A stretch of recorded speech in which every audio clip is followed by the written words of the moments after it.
Samantala, tiniyak naman ni Pangulong Bongbong Marcos na mapipirmahan na ang 2025 national budget bago matapos ang taon. Sa isang ambush interview, sinabi ng Pangulo na hindi pa siya makapagbibigay ng eksaktong petsa kung kailan ito malalagdaan. Mukhang matatagalan pa raw kasi ang kanilang pagbusisi sa 2025 national budget dahil kinakailangan ng tingnan maigi ang maraming pagbabago mula sa budget request ng iba't ibang ahensya. At dahil aprobado na ito ng Bicameral Conference Committee, veto power na lang ang maaari niyang gawin para mabawi ang kontrol sa spending program. I want to be very, very sure that the budget for 2025 is directed at the important projects that we have prioritized, number one.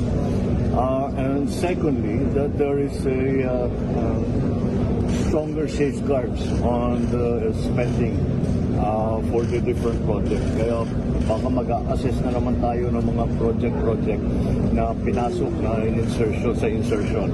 Because yung insertion na ginawa ay hindi naman kasama yun sa budget request. So, ano ngayon yung mga yan? Ang tinig ni Pangulong Bongbong Marcos. Magandang umaga, Pilipinas!